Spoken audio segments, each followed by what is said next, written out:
Hey YouTube! So I was decided I was going to try and do shorter videos and maybe do a couple of long ones, but I think like, slave to the algorithm, I'm going to fail, so I'm just going to not bother doing shorter videos. I'll maybe do it somewhere later. This kind of what I talk about. I don't think I've done a video of this. This isn't mine. I got this in as my pal wanted to fit a Bigsby to it.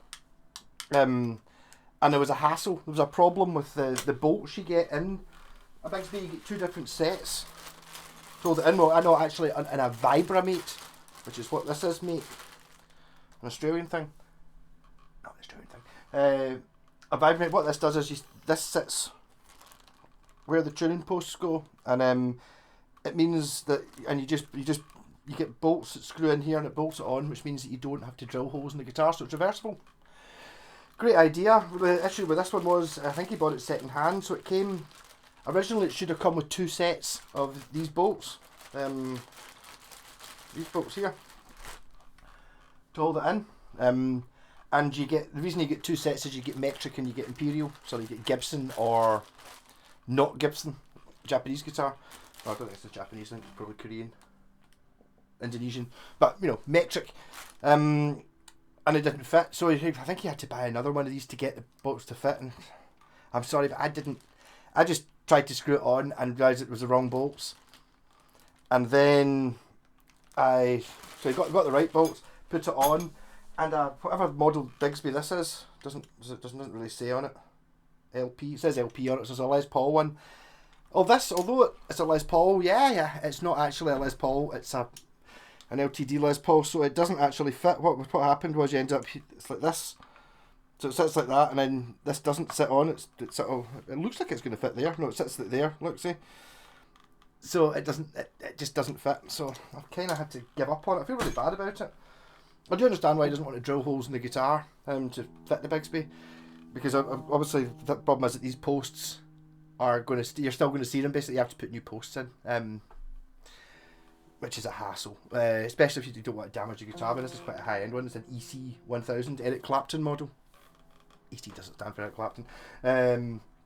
Yeah, so I do like ESP guitars. Are always good. Usual, boring. They seem to have a better fret rounding machine than everyone else does. They all, even in the cheap ones. I think the one I had was a Viper 50 or 60 or something. Even the cheap ones have got amazing frets. So we've got a Les Paul, really nice colour. It's kind of sort of goldy looking binding and all over it. I wouldn't have said it. I don't think it's not aged. It's not made to look aged like you get on the the really expensive Gibson custom shop ones where it kind of looks fake aged. It's just a yellowy gold colour or yellowy bronze or mustard coloured plastic. Not made to look old plastic. It's just that colour. So this is it's got a volute in the back, which LTDs tend to have, which is always a good thing. Locking tuners, I was going to say I don't know if they're original, but they say LTD on them, so probably are. Gold hardware. It's got a push-pull coil split. I do need to go in and adjust this knob. I'm not sure whether it's the knob that's not on right or whether it's not bolted up at 6. See, when you put it to maximum or minimum, it feels like it wants to go a wee bit more. So I think either the pot's spinning a wee bit or the actual Allen, the Allen key, the wee grub screw that holds the bolt on's not quite there. Do that in a minute. Yes, I could have done that before the video. So I played through the wee Black Star unclean.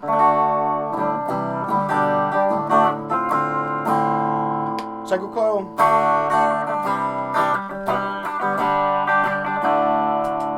Got a wee bit of a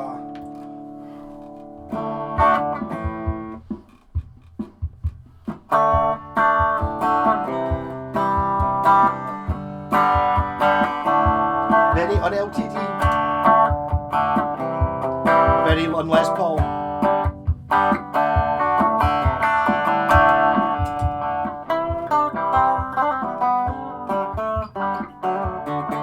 Then a neck pickup.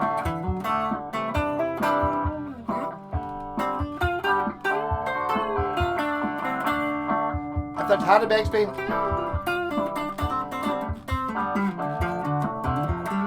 Bucker.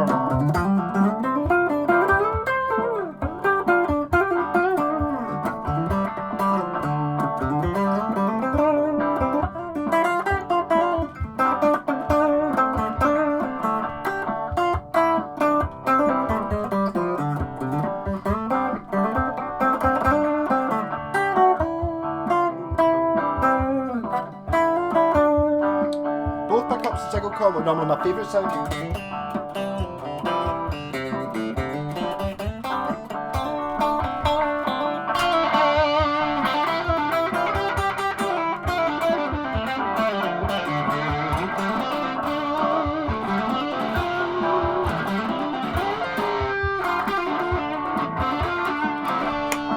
Bucker bridge.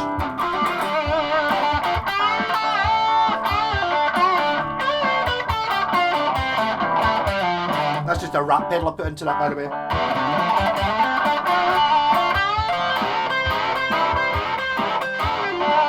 Neck.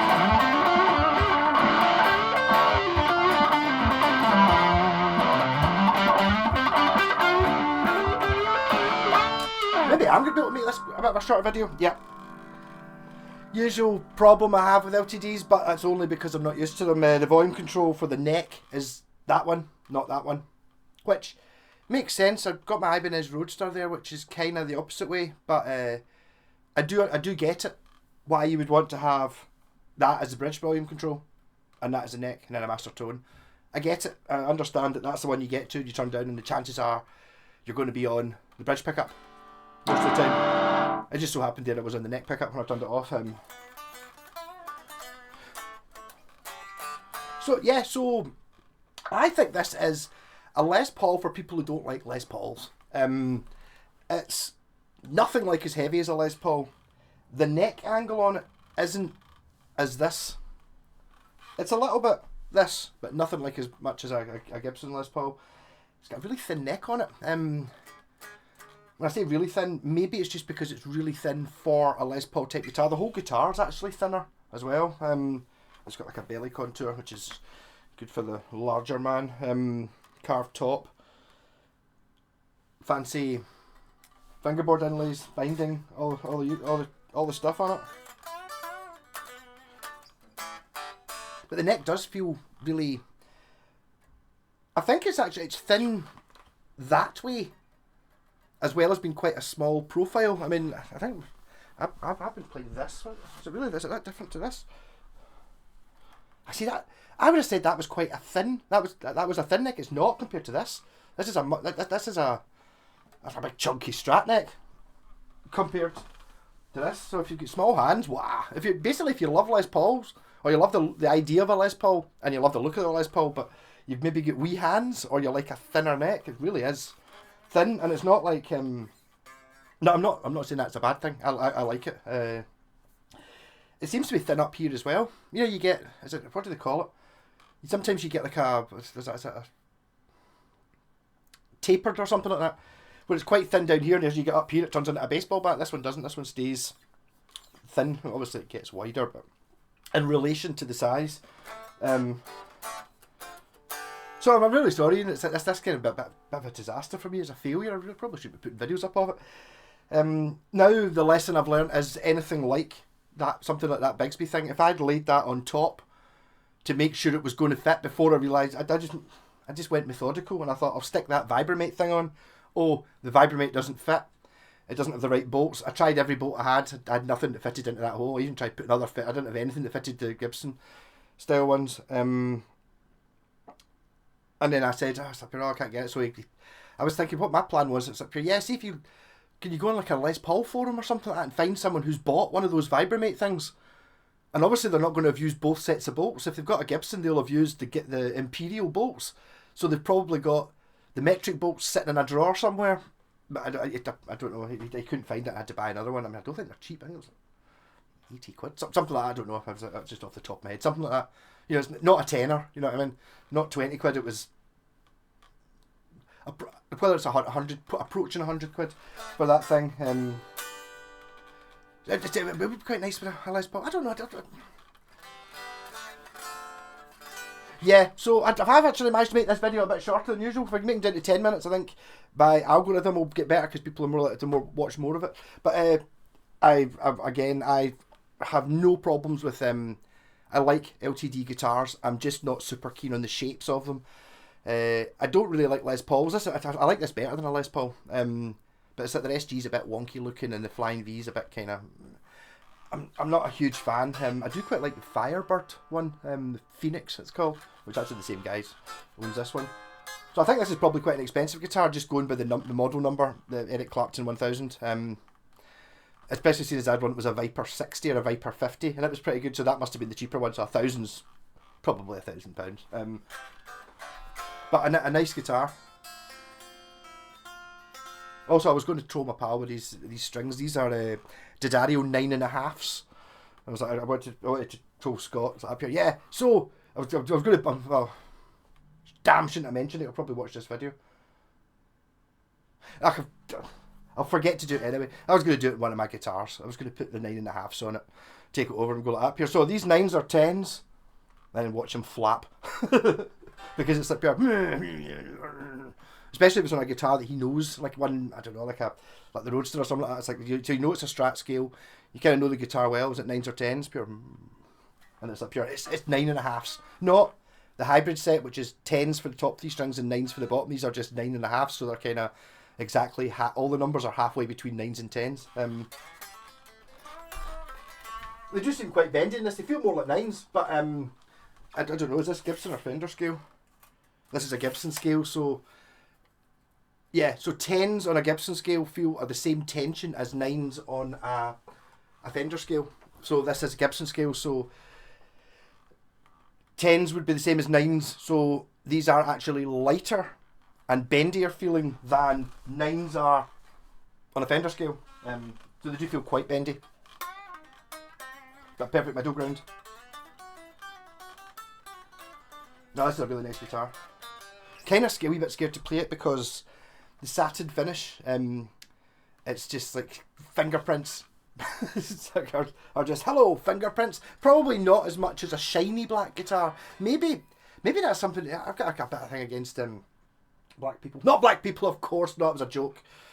Black guitars. I think maybe partly that if you get like a gloss black one, it's just like you polish it up so it's got no shiny things, and then you go right, and then you put it down, and then it's just immediately covered in fingerprints. And I think the matte black's a little bit like that, but not as bad as gloss black. Also, I'm not that keen on the looks of black guitars as much, although I think the yellowy, orangey, mustard coloured binding on this is a good move. And it's kind of weird having an odd and not symmetrical headstock, which kind of goes well with the not symmetrical inlays. Kind of odd looking. I don't know, I saw a lot of these at Download a few years ago. Every band, apart from the headliners, including some of the headliners, seem to be using LTD all over the place. Yeah, so, okay, I didn't manage 10 minutes. 13 minutes is quite short. So, rock on. Yeah, Kevin, I looked up the Soap Girls. I will talk about it. I'm undecided whether I can go. There's reasons. I don't know. At first it was like no way, and then it was like pure. It's like some kind of. There's a reason. There's a reason for this. It's like kind of bizarre. Maybe a good topic for Sunday's live stream. So tomorrow, I've no idea what. Today's Friday, so Saturday. I will do a video on something, and I will see you on the live stream on Sunday. Scott's working, so. Well, I'll probably end up doing the Saturday sober Saturday stream. Perhaps with Scott a few more times. I enjoyed doing that. It was quite good. People seem to like it as well. Just it's kind of mad having when I'm on my own talking to the screen drinking. It's like it makes it easier to do that. Whereas if there's two, I don't think drinking would help at all. It's just like it's nice having folk asking questions stuff. Plus you can also ask him things. He knows more than me. Probably doesn't know more than me about Washburn Wing series. And speedboats. So I'll be the Washburn Wing series and speedboats expert. Rock on!